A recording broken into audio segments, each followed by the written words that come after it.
नमस्कार, हिंदी खबर देख रहे हैं आप। आपके साथ मैं हूं आस्था श्रीवास्तव। रुख करते हैं बिहार की खबरों का। लोकसभा चुनाव के मद्देनजर सीएम नीतीश कुमार एनडीए प्रत्याशियों के पक्ष में ताबड़तोड़ सभाएं कर रहे हैं। इसी कड़ी में बिहार के मुख्यमंत्री नीतीश कुमार गया पहुंच चुके हैं। गया में पुराने सहयोगी और एनडीए उम्मीदवार जीतन राम मांझी के पक्ष में उन्होंने चुनाव प्रचार किया। साथ ही जीतन राम मांझी के समर्थन में वोट की अपील की। इस दौरान सीएम को सुनने के लिए लोगों की भीड़ उमड़ पड़ी। सीएम ने कहा कि बिहार की 40 और देश में 400 सीटें लानी है। हेलीकॉप्टर से माननीय मंत्री हमारे विजय चौधरी जी और सारे आप सब जानते ही हैं, माननीय जीतन राम मांझी जी इस बार उम्मीदवार हैं एमपी के, और हम यही आग्रह करने आए हैं आप सब लोगों से। पिछली बार हमने जिनको कहा उसको जिताए, तो इस बार भी हम आग्रह करने आए हैं कि इनको और मत से जिता दीजिएगा। यही हम आग्रह करने के लिए आए हैं। और आप जानते हैं आखिरकार क्यों नहीं जितवाइएगा। ये तो हम लोगों के साथ 2005 में ही थे। इनको कोई समस्या थी, समस्या का समाधान हुआ और तब से लेकर के मंत्री रहे, इनको मुख्यमंत्री भी हम बनवाए, सारा काम किए हैं। आप बोलिए और आप याद करिए, सिर्फ हमारे बारे में नहीं, इन सब लोगों के बारे में जो आपकी सेवा करते हैं, याद करिए। जो कुछ लोग यहां पर, अब आप जानते हैं 2005 में नवंबर से हम लोगों को काम करने का मौका मिला। अब आप सोचिए कि उसके पहले जिन लोगों का राज था, पति पत्नी 15 साल, अरे हम तो मात्र 7 दिन के लिए उसमें थे। लेकिन आप सोच लीजिए कि क्या किया इन लोगों ने। कोई काम किया है? शाम में आप याद कर लीजिए, हम तो सब जगह ना घूमते थे जी। लोकसभा चुनाव को लेकर पक्ष और विपक्ष के नेताओं में जुबानी जंग जारी है। वहीं बिहार की राजनीति में इन दिनों जबरदस्त सियासी जंग छिड़ी हुई है। इस बीच विवादित बयान की वजह से एक नाम सुर्खियों में है और वो नाम है लालू यादव की बड़ी बेटी और पाटलिपुत्र से आरजेडी प्रत्याशी मीसा भारती का। दरअसल चुनाव से पहले सभी पार्टियों के स्टार प्रचारक और उम्मीदवार अपने प्रचार प्रसार में जुटे हुए हैं। ऐसे में बीजेपी अपने प्रचार में अयोध्या में राम मंदिर के मुद्दे को लेकर विपक्ष पर हमलावर है। वहीं अब इस पर लालू प्रसाद यादव की बेटी मीसा भारती का बयान सामने आया। बीजेपी पर पलटवार करते हुए उन्होंने कहा, मुझे राम मंदिर जाने की आवश्यकता नहीं। हमारे बिहार में हरिहरनाथ का मंदिर है। हम लोगों ने पूरे परिवार के साथ वहां जाकर नवरात्र में पूजा अर्चना की। वक्त मिलेगा तो देखा जाएगा। 2014 से पहले बिहार में कोई मंदिर नहीं था क्या? देश में मंदिर नहीं था क्या? वहां पूजा पाठ नहीं होती थी क्या? क्या हमारे यहाँ छठ नहीं होता है क्या? क्या हम दिवाली नहीं मनाते हैं क्या? हम दशहरा नहीं करते हैं? अभी नवरात्रा चल रहा, हम पूजा नहीं किए? हमसे मीडिया के लोगों ने पूछा और भाजपा के नेताओं ने पूछा कि आप राम मंदिर कब जाएंगे? मैंने उनसे कहा कि राम मंदिर जाने की क्या आवश्यकता है, जब हमारे सोनपुर में हरिहर बाबा का मंदिर है। वहां से मेरा पूरा परिवार पूजा करके अभी उनका आशीर्वाद लेके निकला है। मैंने कहा अभी चुनाव चल रहा है, समय मिलेगा तो मैं मंदिर भी जाऊंगी। राम मंदिर इसी देश में है और राम तो हमारे भी राम है। इस पे कोई मोदी जी का तो नहीं लगा है, भाजपा के नेताओं का तो नहीं है। दूसरा, एक और बहुत ज्यादा भ्रम फैलाया गया। कहा जा रहा है कि हमने न्योता दिया था। सारे के सारे लोग झूठ बोल रहे हैं। भाजपा वाला हम लोग को क्यों बुलाएगा? इसका जवाब दीजिए, मैं आपसे पूछना चाहती हूँ। उन्होंने तो किसको बुलाया था? जो कहा जाता है सनातन धर्म में 4 हमारे मठाधीश हैं, उसमें से एक भी मठाधीश ने राम मंदिर में वहां पे मौजूद नहीं थे। अकेले हमारे प्रधानमंत्री जी ने पूजा की। किसको बुलाया गया था? सारे पूंजीपतियों के परिवार को वहां बुलाया गया था मंदिर में।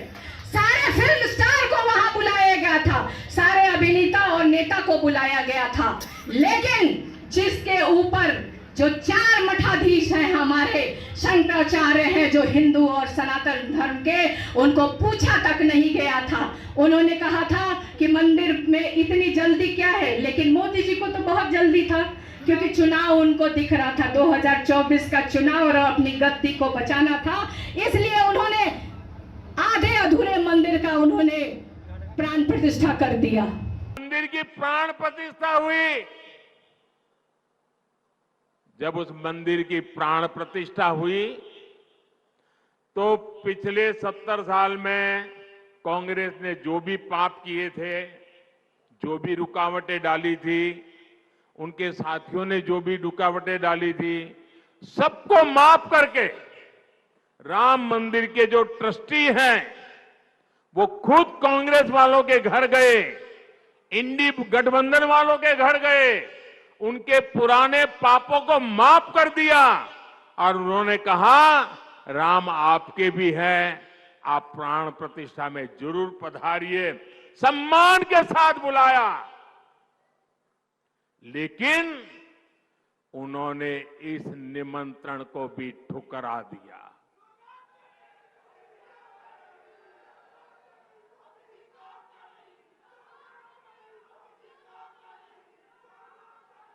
कोई बताए वो कौन सा चुनावी कारनामा था जिसके दबाव में आपने राम मंदिर के प्राण प्रतिष्ठा के निमंत्रण को ठुकरा दिया? वो कौन सी चुनावी खेल था कि आपने प्राण प्रतिष्ठा के पवित्र कार्य को ठुकरा दिया? ये कांग्रेस वाले, इंडी गठबंधन वाले जो इसे चुनाव का मुद्दा कहते हैं, उनके लिए चुनावी मुद्दा था, देश के लिए ये श्रद्धा का मुद्दा था।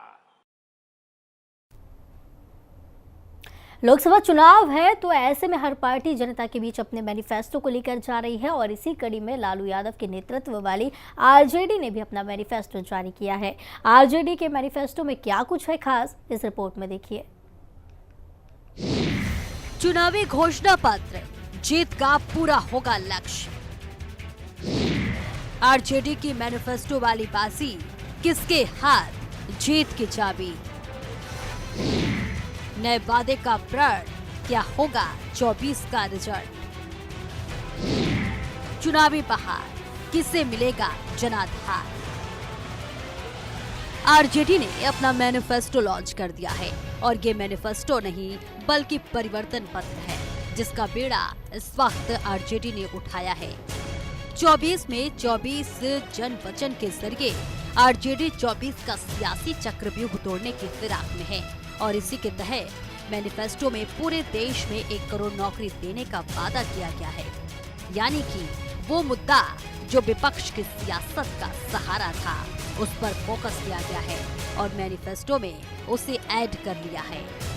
वहीं तेजस्वी यादव ने कहा कि अगर उनकी सरकार आएगी तो 15 अगस्त से पूरे देश में सरकार नौकरी देना शुरू करेगी। आरजेडी ने मैनिफेस्टो में 500 रुपए में गैस सिलेंडर देने का भी वादा किया। यानी कि जो मुद्दा इतने समय से विपक्ष उठाता आया है, मैनिफेस्टो में उन्हीं पर काम किया गया है। चलिए आपको बताते हैं कि आखिर मैनिफेस्टो में क्या क्या है खास।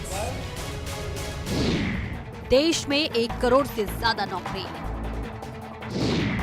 गरीब महिलाओं को 1 लाख की मदद, 200 यूनिट फ्री बिजली, 500 रुपए में रसोई गैस, अग्निवीर योजना होगी बंद, 10 फसलों पर एमएसपी का वादा, पुरानी पेंशन स्कीम फिर से लाने की बात, अर्धसैनिक बल को शहीद का दर्जा मिलेगा, रेलवे में सीनियर सिटीजन कोटा फिर से लागू करेंगे, मंडल कमीशन की बाकी बची सिफारिशों को लागू कराएंगे। इसके अलावा बिहार को विशेष राज्य का दर्जा दिलाने की बात की गई है। तेजस्वी यादव ने कहा कि विधानसभा चुनाव के दौरान आरजेडी की ओर से घोषणा पत्र में जो वादे किए थे वो 17 महीने में पूरे करने की कोशिश की। जाति आधारित गणना करवाई, तमिलनाडु के तर्ज पर आरक्षण सीमा बढ़ाने का काम भी किया। तेजस्वी ने कहा कि जो हम कहते हैं उसे पूरा करते हैं। 2024 में जनता से 24 वादे किए गए हैं। परिवर्तन पत्र हम लोगों ने रिलीज किया है, यानी 24 में 24 जन वचन हम लोग लेकर के आए हैं। और जो 24 जन वचन है, ये हमारा कमिटमेंट है, प्रण है, जिस चीज़ को, जिस जिम्मेवारी को हम लोग पूरा करेंगे। और बहुत ही महत्वपूर्ण बातें हैं इसमें, जिससे बिहार देश के हमारी जनता का भला कैसे हो, बिहार की तरक्की कैसे हो, विकास कैसे हो। और हम लोग जब कोई बात कहते हैं तो उसको करके दिखाते हैं। हम लोगों ने 20 में जो मुद्दे लाए, उस सारे मुद्दों को 17 महीने में हम लोगों की कोशिश रही कि सारे मुद्दे को हम लोग पूरा करें। तेजस्वी यादव ने न सिर्फ योजना यानी कि जो परिवर्तन पत्र है वो सबके सामने रखा, बल्कि इसकी डेट भी बता दी, यानी कि 17 महीना और एक एक योजना को धरातल पर उतारना। खैर, सत्ता इतनी आसान नहीं, फिर भी कोशिश जारी है। अब तेजस्वी यादव घोषणा पत्र लाएं और बीजेपी तंज ना कसे, ऐसा तो हो ही नहीं सकता। 1 करोड़ नौकरी पर जमीन का मुद्दा छेड़कर सम्राट चौधरी ने आरजेडी पर जमकर निशाना साधा। लालू प्रसाद जी के परिवार ने ये नहीं बताया कि 1 करोड़ लोगों को रोजगार देने के नाम पर जमीन कितना लेंगे। जमीन लेने की तैयारी है। लालू प्रसाद जी का पूरा परिवार सिर्फ और सिर्फ भ्रष्टाचार कर सकता है, और भ्रष्टाचार के लिए एक पूरी तरह रोड मैप बनाया है कि 1 करोड़ नौजवानों को सपना दिखाकर उनके जमीनों को कैसे निकलवाना। खैर, पक्ष और विपक्ष इस वक्त पूरी जोर आजमाइश में है कि इस बार का चुनाव उनके फेवर में हो। लेकिन अब देखना होगा कि जनता पुराना अपनाएगी या फिर परिवर्तन लाएगी। ब्यूरो रिपोर्ट, हिंदी खबर। लोकसभा चुनाव को लेकर बिहार में राजनीतिक उठापटक जारी है। इसी क्रम में शुक्रवार को आरजेडी को एक बड़ा झटका लगा। आरजेडी के पूर्व राज्यसभा सांसद डॉक्टर अहमद अशफाक करीम ने पार्टी से इस्तीफा दे दिया। आरजेडी से अलग होने के बाद अशफाक करीम जब जदयू में शामिल हो गए। इस मौके पर जदयू के प्रदेश अध्यक्ष उमेश कुशवाहा, बिहार सरकार में मंत्री विजय चौधरी, विजेंद्र यादव, राज्यसभा सांसद संजय झा समेत तमाम नेता मौजूद थे। जेडीयू के साथ ये जुआनी हो रही है, उससे वो बहुत खुश है। और खुश होने की वजह भी जानना चाहिए। खुश होने की वजह यह है, लोग कहते हैं कि वो भाजपा के साथ हैं। भाजपा के साथ रहने के बावजूद भी उन्होंने जो धरोहर है, अक़लियतों के धरोहर का खानका हो, इमारत शरिया हो या अलग अलग खानका हो, जिसको उन्होंने आगे बढ़ाने का काम किया। पूर्णिया यूनिवर्सिटी भी बना, माइनॉरिटी के लिए जो क्या कहते हैं, पूर्णिया में भी अलग से हेडक्वार्टर बना है। इसलिए कई काम आदरणीय श्री जी के नेतृत्व में किसी वर्ग और किसी समुदाय को उपेक्षा न हो, उन्होंने करने का काम किया है। आज इसकी जरूरत है लोगों को बताने की। और एक और नई योजना, विजय बाबू यहाँ है, कोसी मेची लिंक 6000 करोड़ की एक योजना भी आगे आने वाले वक्त में होने वाली है, जो कटिहार, पूर्णिया, किशनगंज, कोसी के तीनों जिला और 7 जिला को बाढ़ से मुक्ति मिलेगी। साथ साथ वहाँ इरिगेशन उनको सुनने की आदत डालनी पड़ेगी ना। वो बिहार के मुख्यमंत्री हैं और बिहार के मुख्यमंत्री को बिहार की जनता का जनादेश होता है और उसको बोलने का जनादेश होता है। मुकेश सहनी जी को, मुख्यमंत्री को सुनने की और सहने की आदत डालनी चाहिए। खास करके मुस्लिम कम्युनिटी का मेजर तबका इस बार एनडीए को वोट कर रहा है। उनको पता है केंद्र में सरकार किसकी बननी है, पता है काम कैसे होना है, कहाँ से उन्होंने भी तय कर लिया है। अब वो यूज नहीं है वोट के लिए, उनको दिखाई पड़ रहा है। और इनके आने से बिल्कुल एक अलग माहौल खास करके सीमांचल पे बन रहा है। और आने वाला चुनाव है, इसका बेनिफिट मिलेगा। स्वागत करता हूँ। बिहार में काराकाट लोकसभा संसदीय क्षेत्र हॉट सीट में तब्दील हो चुकी है, क्योंकि यहां से भोजपुरी के पावर स्टार पवन सिंह ने एंट्री मार दी है और चुनाव लड़ने का ऐलान कर दिया है। पवन सिंह के ऐलान के बाद से रोहतास के काराकाट सीट पर सियासी घमासान मचा हुआ है। ऐसे में नेताओं को भी कई बार विरोध का सामना करना पड़ता है। ऐसा ही कुछ पूर्व केंद्रीय मंत्री और एनडीए प्रत्याशी उपेंद्र कुशवाहा के साथ हुआ।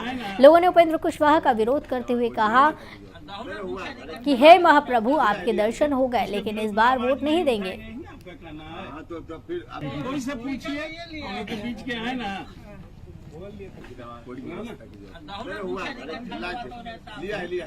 उसके विरोध में आवाज नहीं उठाएंगे, ही आपका कहना है। तो फिर कोई से पूछिए, तो बीच के है ना।